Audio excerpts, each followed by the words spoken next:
I was so excited.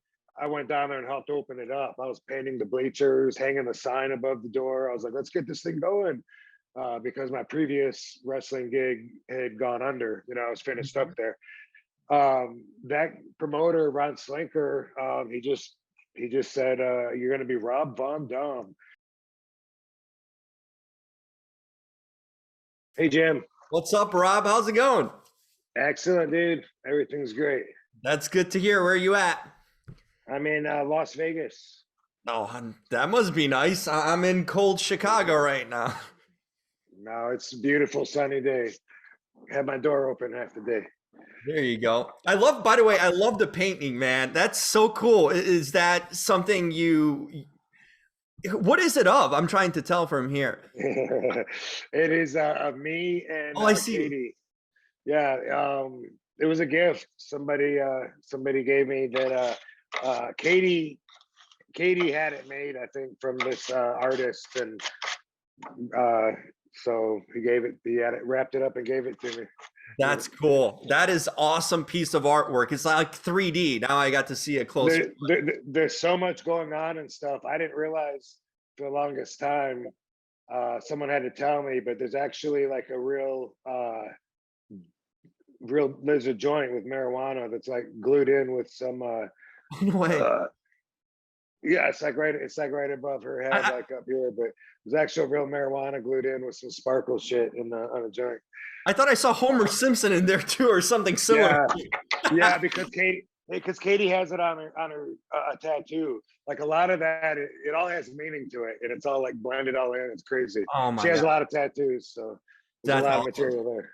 That's so cool. Hey, I'm a longtime fan. I'm a big fan. I'm so glad to finally get a chance to talk to you after all these years.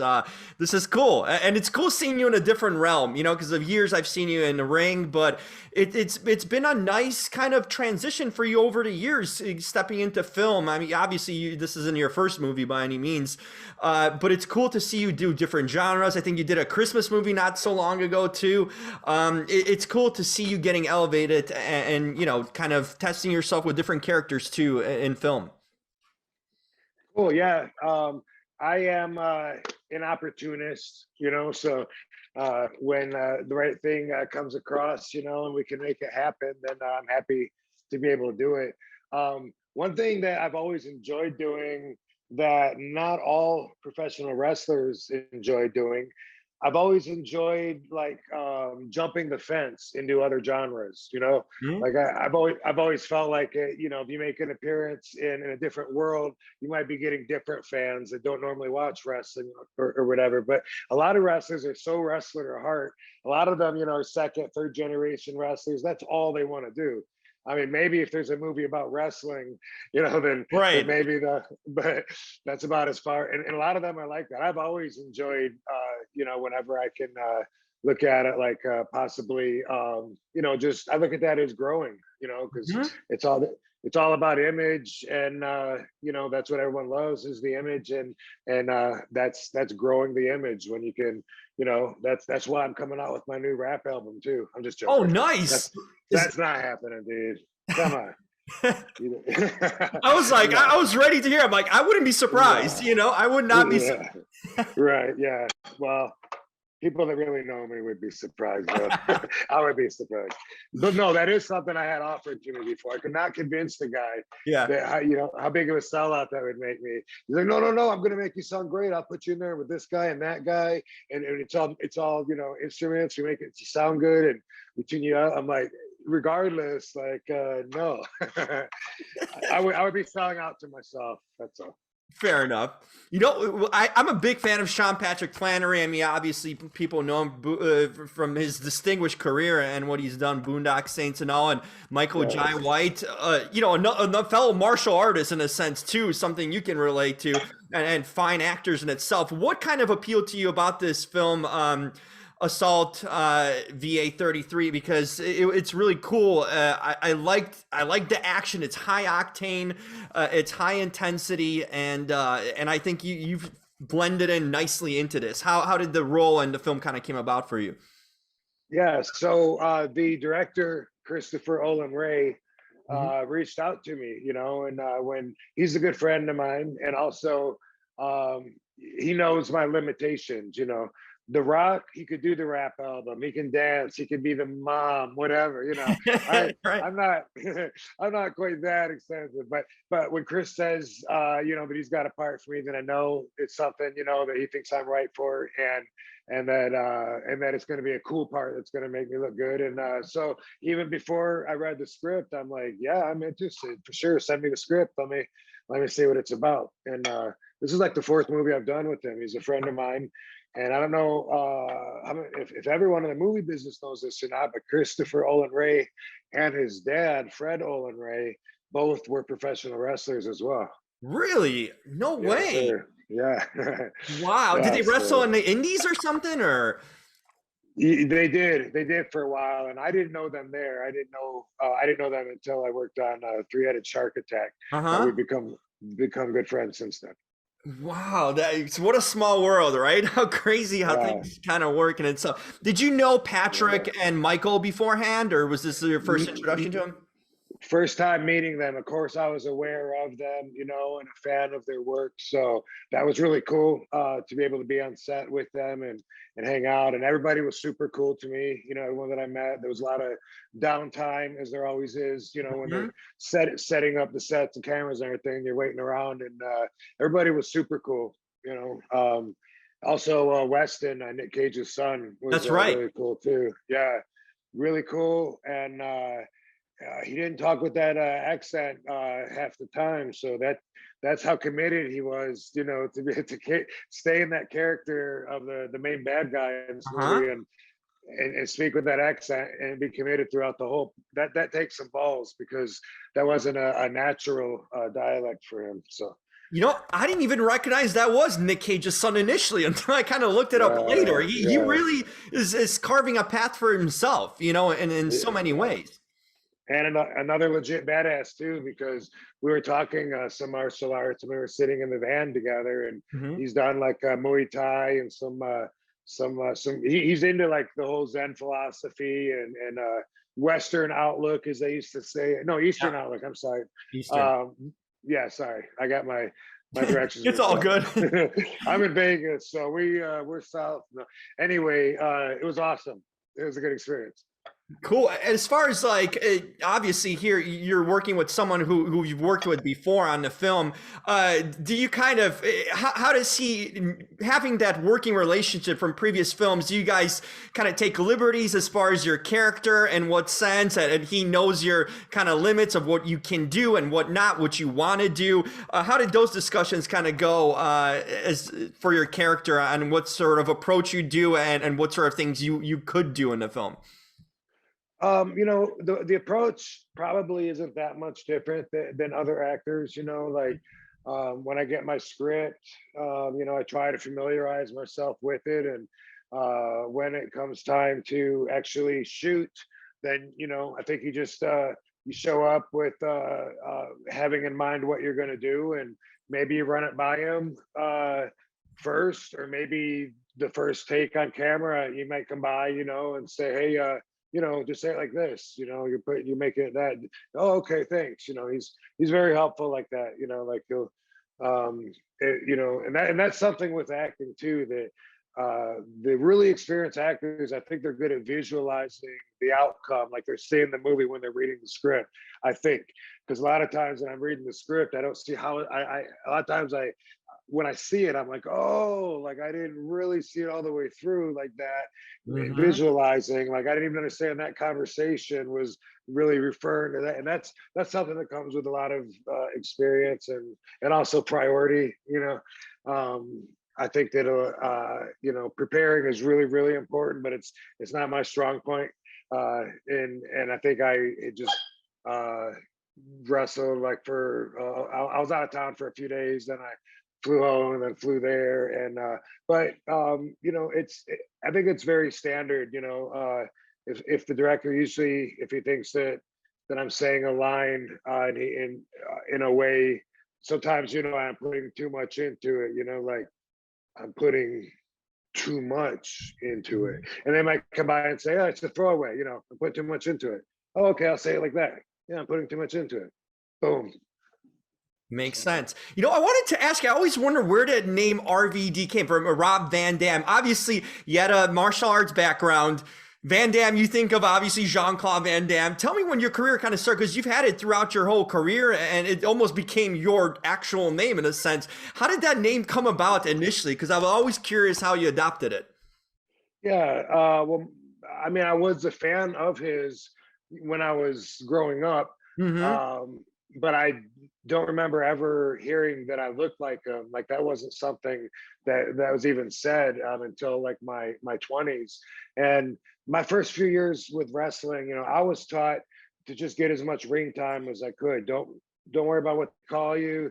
Don't worry about the match, who you're wrestling, whatever. Just get as many as you can, and just do the job of whatever they want you to do. So I had a lot of names my first few years. I'd be a Flying Tiger here, an American Patriot here, Rod Zat here, Robbie Z, whatever. It didn't matter. And it was 1991, right? Yeah, November of '91. I went down to Tampa, Florida, to open up the ICW at the Tampa Sportatorium. It had been closed for a while. I was so excited. I went down there and helped open it up. I was painting the bleachers, hanging the sign above the door. I was like, let's get this thing going. Because my previous wrestling gig had gone under. I was finished up there. That promoter, Ron Slinker, he just said, you're going to be Rob Van Dam. And I was like, oh, okay. And it stuck, for a while. He did say, people ask you if you're related to him. So yeah, he's a cousin, and nice play. Yeah, I like it. I owe a lot of apologies out there though. Now that I'm comfortable with who I am and I'm genuine and all, because that's what I was taught when you start out. Just do whatever anybody tells you. That's your job. So a lot of people, I would say, yeah, he's my cousin, and hopefully people didn't throw money at me that they weren't going to throw anyway. That didn't happen. No, you earned it. Another question I kind of always wondered, one of my favorite moves that you've ever done was the Van Terminator, and it was later adopted by, or stolen maybe by Shane McMahon into like the Coast to Coast. Did you kind of lend him that move in a sense? Because it's very similar to what you did. I kind of always wanted to know the origins. How did Shane end up having it later on? Well, I was told that Paul Heyman showed Shano video of me doing the Van Terminator. Stuff, you think you can do this? And totally gave it to him. And then with Shano's move, he would put the trash can in the ropes, which gave him an extra, maybe 1.5 feet, 2 feet shorter that he had to go. But besides that, Shano was obviously very athletic. He loved jumping off of high things and taking crazy bumps. And I think, I can't remember who told me that though. It might've been Paul himself. I can't imagine who else would tell me that, but that's how that happened. A lot of people that didn't see the OG do it, might think that he invented it. And it did, it stuck around. The residuals were always there because agents would always call my move Coast to Coast. And I'd say, I don't do Coast to Coast. Mine's the Van Terminator. Right. Sometimes even the commentators would call it that, and after a while I quit caring though. But that was way later. And I'm like, whatever. Finally wanted to ask you, I mean, last we saw you was as an Impact Wrestling. You've kind of been on a bit of a hiatus. I think the only company you haven't worked for at this point in your career is AEW. Is that something you'd like to try to work for that company? Obviously, they're really becoming big now, or maybe kind of end things of your career, maybe eventually with the WWE. What do you kind of see yourself? Would you like to try something new with AEW, or make a return back to the Indies and Impact, or kind of maybe in a sense somewhat full circle with the WWE? Where do you kind of foresee your things winding down? Yeah, I just go with the flow of the universe, and I always am very happy with the way everything turns out. There's nothing. AEW, I watch it sometimes, mostly to help Katie Forbes out. She'll watch it, and she's up and coming, learning, and I'll point stuff out. There's nothing that interests me about going there except for business. There's nothing that makes me want to wrestle except for business. So whereas a fan thinks that maybe I would watch TV and dream of being in the ring with someone as if that's my fantasy, that's not the way life really works, at least not for me. It's more like, if they offered you this much to do this little, then would you be interested? In which case, I'll consider anything. Having said that, it's likely that I could be done now and not know it. Would you be okay with that? Would you be okay with that? I mean, you've done almost everything in your career. Would you be fine if it never happened again, or if you never really went back full time or even in the ring again? Dude, I'd be totally fine. And then the non-wrestling RVD would just reap the rewards that come from the universe from reaching this stage, absolutely. So there, I don't miss it like the other wrestlers. I'm not hungry to be in the ring. I prefer a day off. And so I'm really enjoying, and I've always said that, I think, for at least since like 2001, when my career got really crazy. Even before that, even when ECW was doing 4 days a week, Sabu would try to book the next couple of days doing other shows. I'd be like, whoa, I'm going home. Forget that. I've always been that way, So, I'm interested in the business, and it's a great job, and I enjoy the benefits of it, getting all that positive energy and even doing all the action and stuff. That's cool, but it's not something after doing it for 30 years that I sit home and say, damn, how come I'm home, enjoying myself instead of freezing in, where'd you say you are? Chicago, right? Exactly. Chicago. Yeah. I love it, Rob. This has been a pleasure. I mean, it's cool to talk to you. And one thing about you, you've always done things your way, and I've always respected and appreciated it. You've been a proponent for marijuana before it was cool or legalized in a lot of ways, and you kind of always lived to the drum of your own beat. And I think that's always showed on screen and in the ring, and it's really cool to catch up and see that you're doing well. I've been actually watching the old WrestleManias too, kind of like going through it and seeing a lot of your matches too, so a lot of fun memories. But thanks for providing a lot of years of entertainment to me and countless others. And you know what, enjoy life as you're doing. You have a beautiful woman to enjoy. You're in Vegas. It doesn't get much better. Yeah, thanks, dude. Enjoyed the interview, man. And check out Assault what is it, Assault on V33? Yeah, right, Assault on V833. Yep. V833. I forgot about I could have had a V8. Are you sure there's a V8 in there? Yeah. All right, cool. All right, thanks, man. You got it, Rob. Stay good. I'll talk to you soon. Awesome. Bye-bye. Thanks, Jim.